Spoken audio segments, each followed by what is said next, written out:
This is Myra Elaine on the Buying Space channel, and today I continue my reading of the book of Psalm. I am in Psalms 119, and Psalms 119 is 176 verses long. It's divided into 22 sections, and each section has 8 verses. And I am in verses 57 to 63. Excuse me. And this section is called Het. Now, we look at that word, Heth, and it looks like Heth,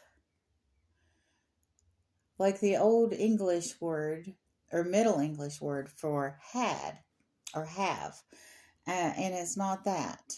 Although we might have protection, we might have a covenant, and we might have a relationship with God.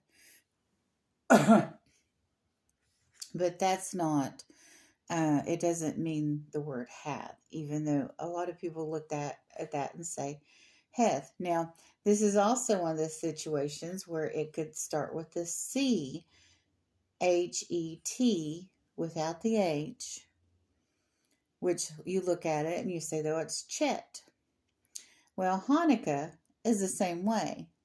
A lot of people say Chanukah, because sometimes the C is added in front of the H. And we don't say it like ch in English, or they don't say it like ch in English. So that's the letter. And if you look at it, it kind of looks like a doorway or archway. I know it's very small. I'll have a larger one as my thumbnail on the video, so you can see that it looks like a door or an archway. Now, the old style, I guess you'd call it calligraphy version of Het is depicts like the letter for the feminine and the letter for the masculine letters, with a T at the top, which stands for a man and woman's covenant to each other. But there are so many meanings of each Hebrew letter that it's a little overwhelming. But my take on it is that it is the gateway. The original Egyptian hieroglyphic for this letter means courtyard. So you could call it a gate or a hedge or a fence. And the concept is that you have a hedge that protects you when you're a believer. And as long as you stay in that hedge, you are protected. If you have a covenant with a husband or wife or spouse, you are protected in that covenant as long as you don't break that covenant.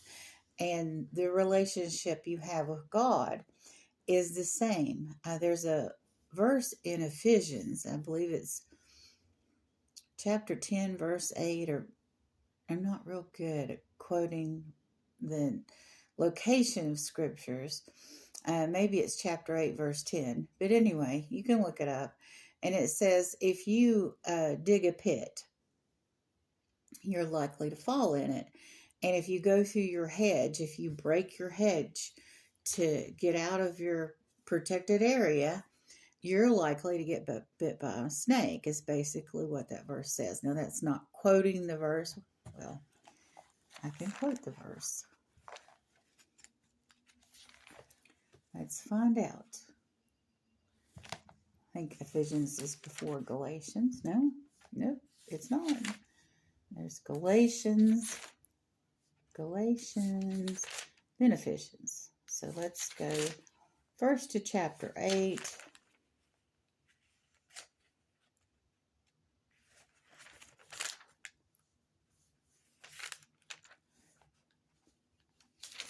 Well, it's not in Ephesians.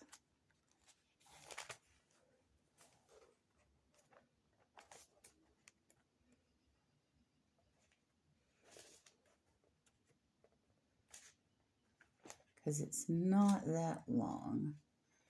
Okay.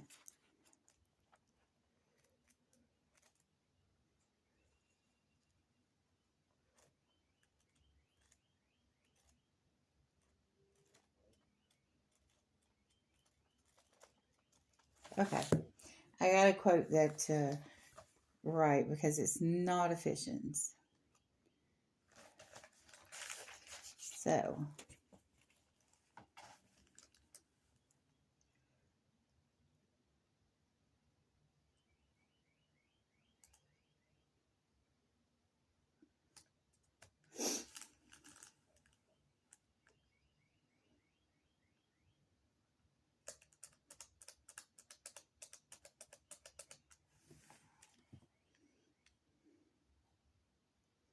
oh, it's in Ecclesiastes.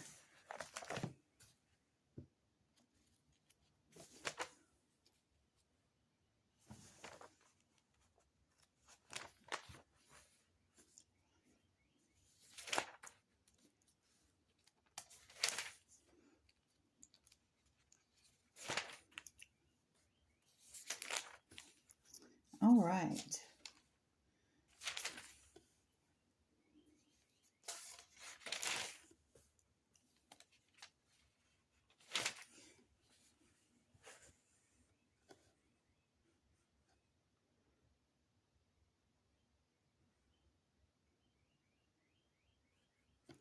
Okay, let's look in 10. Yep, here it is. It's Ecclesiastes, chapter 10, verse 8. Whoever digs a pit may fall into it. Whoever breaks through a wall may be bitten by a snake. Of course, you're not going to, break through a wall. This is talking about more like a hedge. Whoever quarrels with stones may be injured by them. Whoever splits logs may be endangered by them. So this is kind of like one of those situations where you can, if you're stubborn and you fight against things, um, you could end up falling in your own pit if you're offended a lot. So, and there are reasons to be offended nowadays, but you have to be careful that you don't end up being a hypocrite and falling in your own, or, violating your own rules if you're so picky towards people. So, the theologian I talked about last week that had memorized Psalm 119, or I didn't know whether he memorized it or not. I thought he was the same man that had written a book that I had about Psalms, and he wasn't.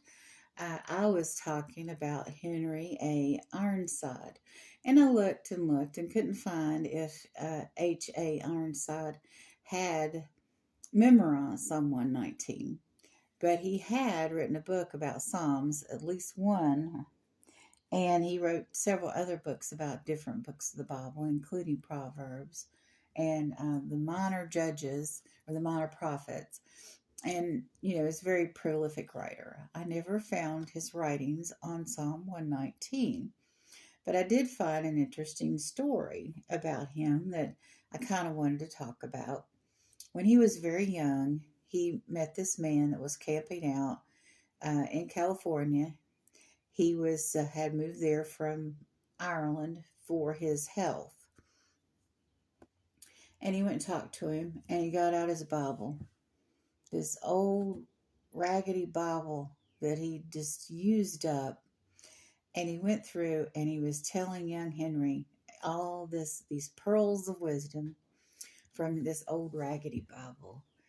And he was like, where did you learn all this? Where can I take a course to teach me what you're telling me?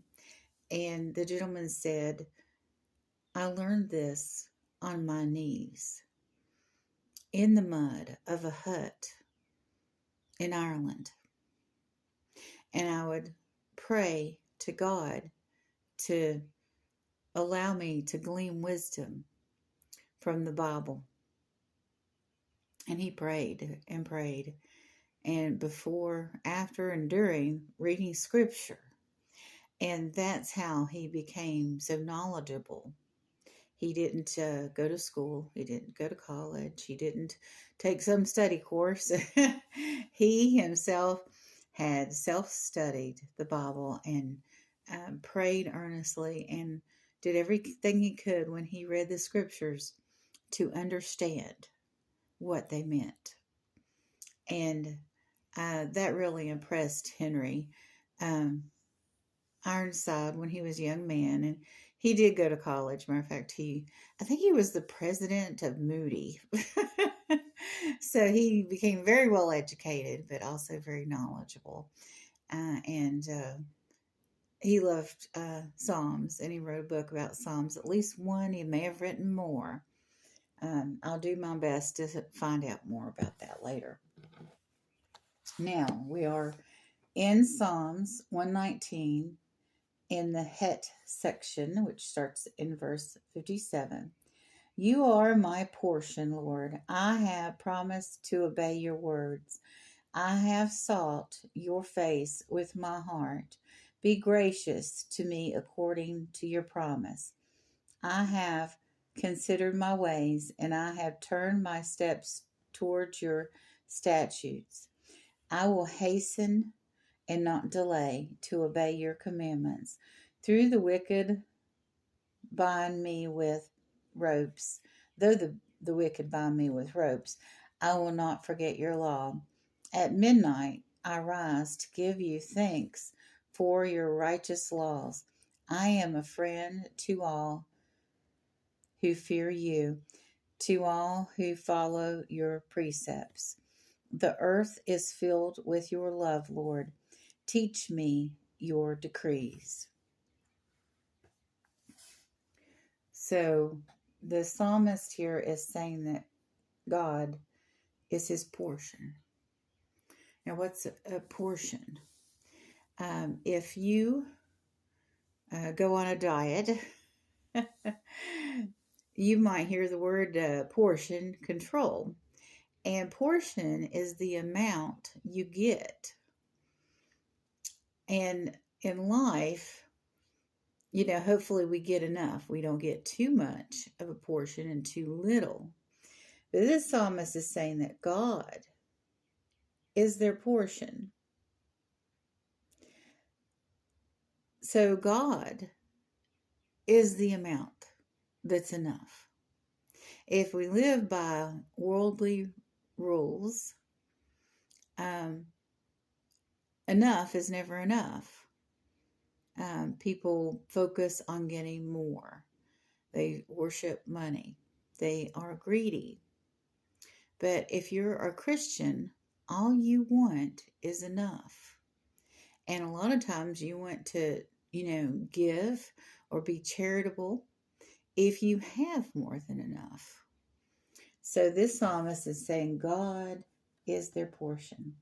And they've promised to obey the word, and they've sought God's face with my heart. Many times that God has appeared in the Bible, actually just a few times, if you don't count Jesus Christ. God himself has appeared a few times.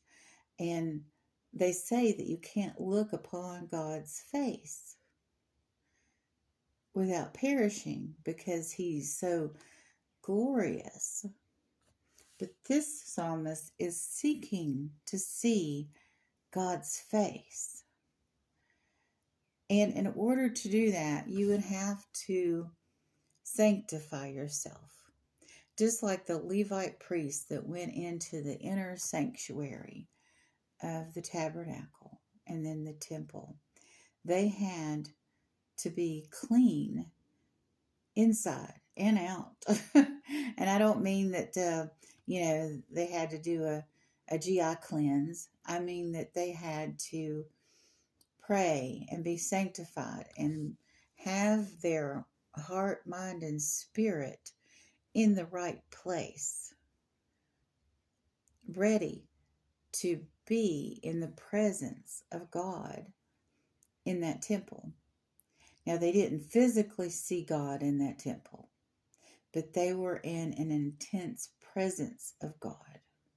But they didn't see God's face in the tabernacle or the temple.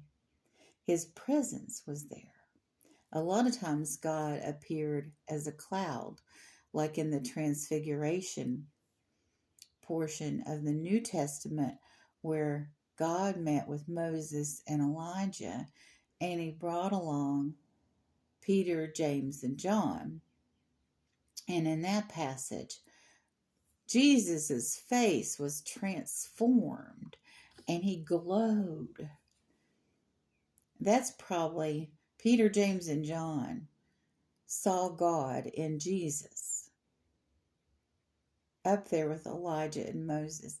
And Peter lost his stuff and wanted to build altars to Moses, Elijah, and Jesus. And then God came down in this cloud and spoke to Peter and said, "This is my son."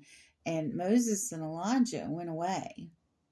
And only Jesus was there, surrounded by this holy cloud, which was God.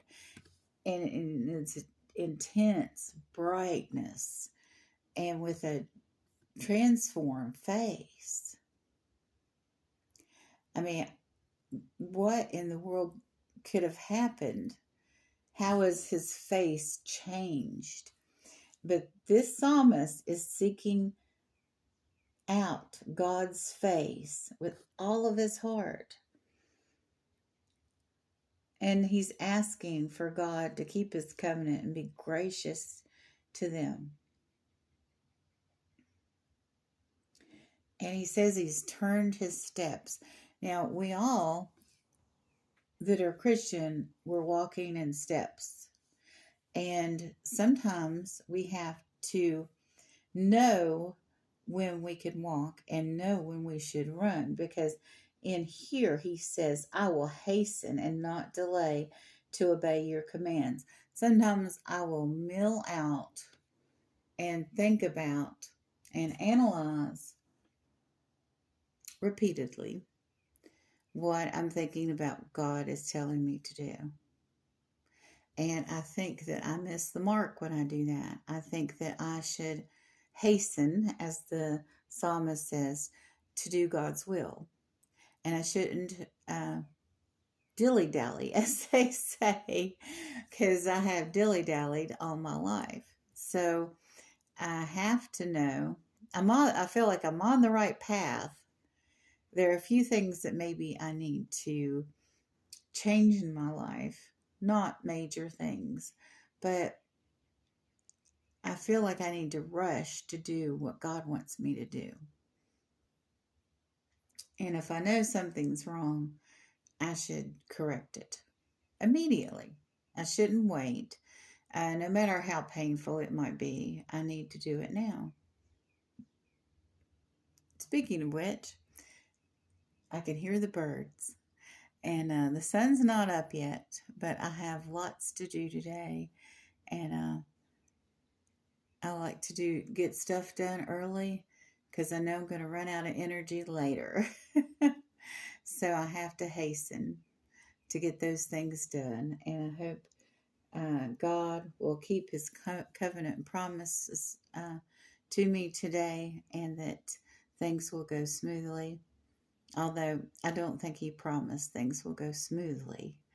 But I will have the grace and dignity to get through those things that don't go smoothly. And you all have a wonderful and blessed day. Please leave your comments whether you're enjoying my reading. of Psalm chapter 119.